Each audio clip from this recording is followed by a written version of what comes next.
옛날에 신앙생활을 잘 하시는 할아버지 한 분이 계셨습니다.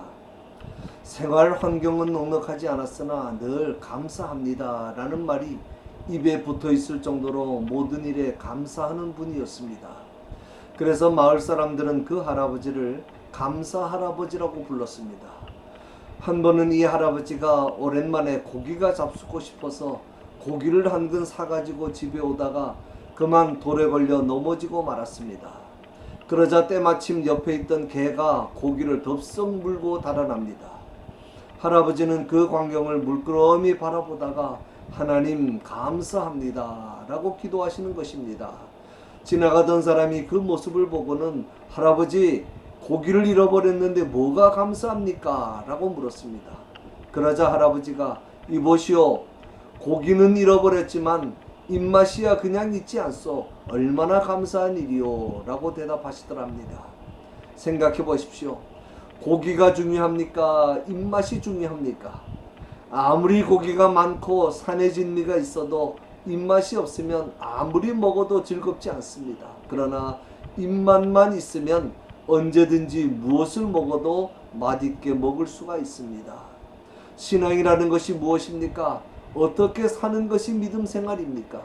십자가 없는 신앙을 생각할 수 없고 예수님 없는 믿음 생활을 생각할 수 없듯이 감사 없는 신앙, 감사 없는 믿음 생활도 있을 수 없습니다. 감사는 신자의 표징이라고 할 수 있습니다. 감사의 여부, 감사의 정도를 보면 신앙의 깊이와 수준을 알 수가 있습니다. 틀림없습니다. 신앙이 없는 사람은 범사에 원망하고 불평하고 신앙이 있는 사람은 범사에 감사합니다. 바울은 참으로 어려운 신앙의 길을 가면서도 하나님 앞에 항상 감사의 삶을 살아간 사람입니다. 바울의 가장 큰 감사는 나로 나 되게 하신 은혜에 대한 감사였습니다. 그가 특별하게 다른 사람들보다 모든 면에서 잘나고 환경이 좋았기 때문에 이런 감사를 드린 것이 아닙니다. 그 역시 많은 면에서 부족하고 연약해서 평생을 육체의 질병으로 고통당하며 살았고 심적으로도 늘 마음속에서 일어나는 육체의 욕심과 사역에 대한 반대와 박해 때문에 고민하고 갈등하며 살았습니다. 그래서 그는 더더욱 이 감사를 드렸습니다. 하나님께서 바울에게 주신 이 은혜는 오늘 우리에게도 똑같이 주신 은혜입니다. 따라서 바울이 드린 감사도 모든 신앙인들에게 꼭 있어야 할 가장 근본적이며 원론적인 감사입니다. 그러면 나로 나 되게 하신 은혜는 구체적으로 어떤 은혜입니까? 첫째는 무자격한 자에게 주신 은혜입니다. 본문에서 바울은 하나님의 은혜를 받을 수 없었던 자신의 본래의 모습을 이야기합니다. 나는 만삭되지 못하여 난자 같은 보잘것없는 사람이다. 나는 사도 중에 지극히 작은 사람이다. 나는 교회를 핍박했던 과거를 가진 사도라 칭함을 받기에도 감당하지 못할 사람이라는 것입니다. 에베소서에서도 그는 자신을 모든 성도 중에서 지극히 작은 자보다 더 작은 자라고 했고 디모데전서에서는 죄인 중에 내가 괴수라고 자신의 부족한 모습을 고백하고 있습니다. 그러나 하나님의 은혜로 오늘의 내가 있다는 것입니다. 나는 은혜 받을 만한 자격이 전혀 없지만 하나님의 은혜를 주셨다는 것입니다. 그래서 그는 내가 다른 사도들보다 더 많이 수고했지만 내가 한 것이 아니고 무자격한 나와 함께 해주셔서 감당할 수 있는 힘과 능력을 주신 하나님의 은혜로 인한 것이라고 말씀합니다. 이것이 은혜 받은 자의 모습입니다.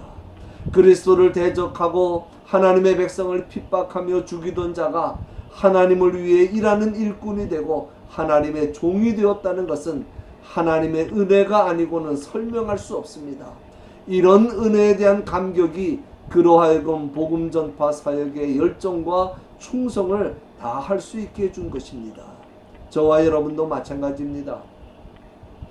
나에게 하나님의 자녀가 될 수 있는 어떤 자격이나 직분을 맡을 만한 어떤 자격이 있었던 것이 아닙니다. 그냥 놔두면 육체의 욕심에 이끌려 살다가 영원한 지옥의 형벌을 받을 수밖에 없는 나였습니다. 그런 나에게 은혜 베푸시고 그런 나를 통하여 영광 받으시는 하나님께 감사하시기 바랍니다. 둘째는 참아주시고 기다려주신 은혜입니다. 하나님께서 오래 참아주셨기 때문에 오늘의 내가 될 수 있었다는 말입니다. 생각해 보십시오. 은혜가 먼저입니까? 내가 먼저입니까? 어느 것이 먼저 있었습니까? 당연히 하나님의 은혜가 먼저 있었습니다. 내가 아직 은혜를 모르고 있을 때에도 하나님은 내게 은혜를 베풀고 계셨습니다. 바울이 말끝마다 하나님의 은혜를 강조하면서 감사하는 이유가 바로 그것입니다. 갈라디아서에서 바울은 자신은 세상에 태어나기 전부터 하나님의 은혜를 받고 있었다고 말합니다. 내 어머니의 태로부터 나를 택정하셨다는 것입니다. 내가 세상에 태어나기 전에 이미 나를 선택하신 하나님의 은혜가 나의 삶의 모든 과정 속에 함께 계셔서 오늘 이 순간까지 이르게 된 것이라는 것을 깨닫고 감사하고 있습니다. 하나님은 바울이 교만할 때에도 참아주셨습니다. 방종하고 스데반을 죽일 때에도, 그리고 예수 믿는 사람들을 핍박하기 위해 다메섹으로 달려갈 때에도 하나님은 계속 참아주셨습니다.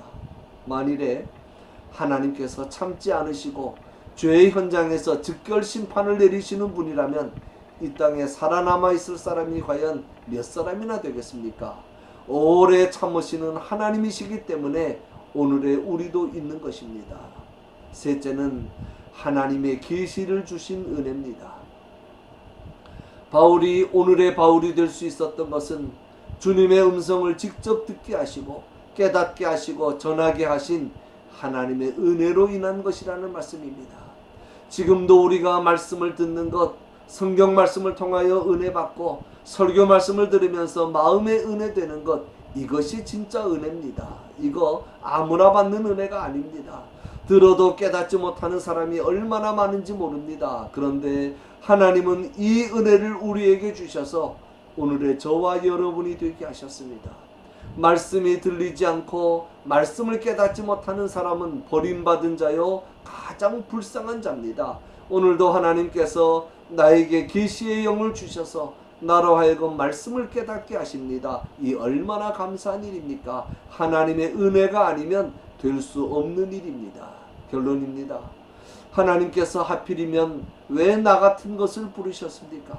하나님께서는 왜 나같이 모순 많고 덜된 자에게 직분을 맡기셨습니까? 순전히 하나님의 은혜입니다.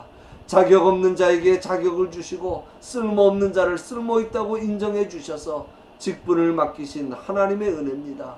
나한테 그렇게도 많이 속으시고 그렇게도 많이 당하셨는데도 불구하고 하나님께서는 또다시 나를 믿으시고 지금도 나에게 은혜를 베풀고 계십니다. 그러므로 어떤 경우에도 감사를 잃어버리면 안 됩니다.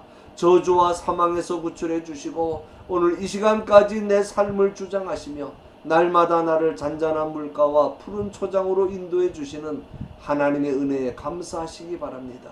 그리하므로 감사하는 자에게 약속하신 복과 은혜와 승리를 다 받으시는 저와 여러분이 되시기를 주님의 이름으로 간절히 축원합니다.